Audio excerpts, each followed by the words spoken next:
So what will be different when you're up in the front of the car? What will we see? What will you demonstrate? Well, you know, basically the roots will be a little more curvy. And he's doing the same as me. Yeah. Just sitting there. Yep. We'll see automatic deceleration before curves, and we go the right speed all the time. Basically, we will drive another 20 millimeters without me having to do much. The streets will be different.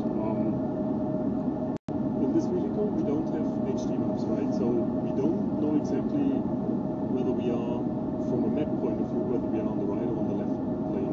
This would be necessary for fully autonomous driving.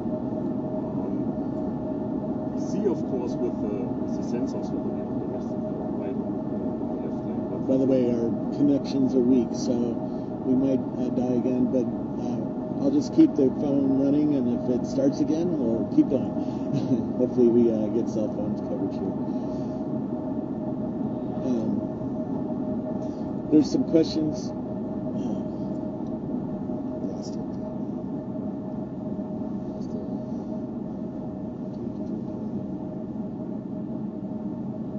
Yeah, it's true.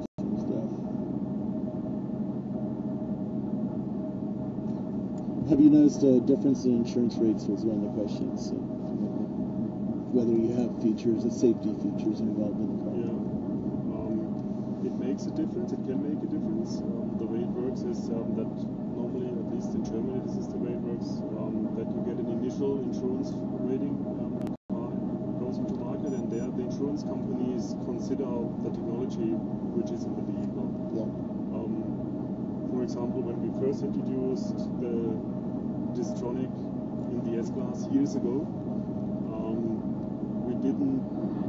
we sold a third less bumpers than we sold before. And that was, of course, for one reason, because vehicles didn't crash into the vehicles in front of them much more seldom. So this gives us an indication that Distronic alone avoided a third of accidents where you bumped into another vehicle in front of you. A third at that time, yeah.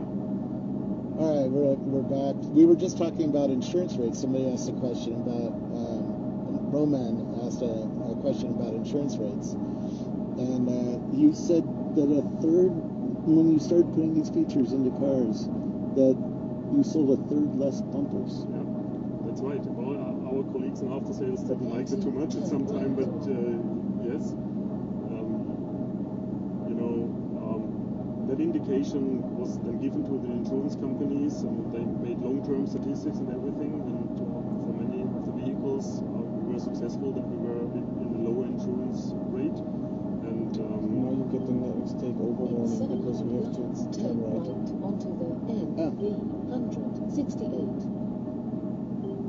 Car is decelerating, so if I do something on the steering wheel, so the system knows the driver is in charge, what will happen. So awesome. Now turn right.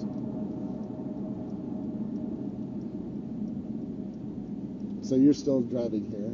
yes. Now we can switch. All right. So I got to get in the back? No, you can sit here. Oh, I can drive. No, not you can drive. But be patient. You're going to get All right. So. Kann ich drüber sitzen? Ja.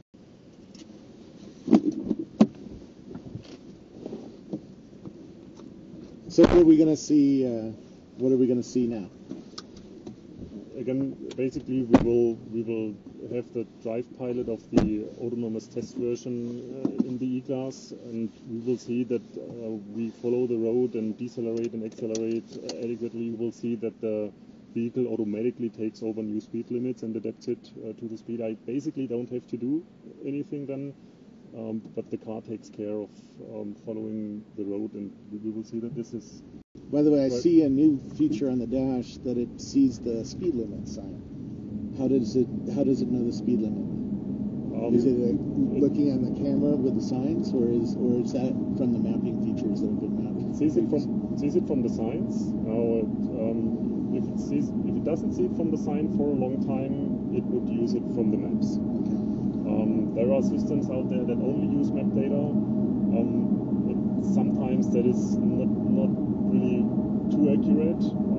There's a lot of work going on that map data is getting more and more accurate. So I think this is a feature that is good in the future.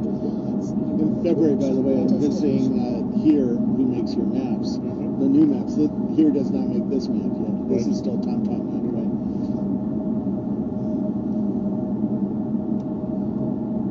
So the car still doesn't sense whether you're drunk or tired or incapable of driving a car. Right? Yeah. We have one algorithm here, the attention assist, that would tell me if I'm getting too tired, but this is a system that takes some time. It's not designed for autonomous driving to see the very exact moment of when I might close my eyes or something. Yeah. For full automated driving, we would see that we want to know whether the customer is awake and is really attentive or not. Yeah. But many of these features, I know the Mercedes I drove here warned me if I hit a lane. It had a little haptic in the steering wheel and a little tone to say, "Hey, wake up! You're drifting." Which is another key that you're at. We can do the same thing. I can demonstrate it. Of course, I will not reach the lane now because I'm in the automated mode. So I turn it off just to show you what's happening. If I now drift very slowly to the lane, I will get a one-sided braking. You might have noticed it is very, very smoothly, very comfortable. Now it's gone away. I can demonstrate it again. I go very slightly as if I were near to sleep and may get from the road. And once I'm there, I get a slight braking on the left side, which brings me back into the lane. And the system set me what it does, so I know what's happening. This is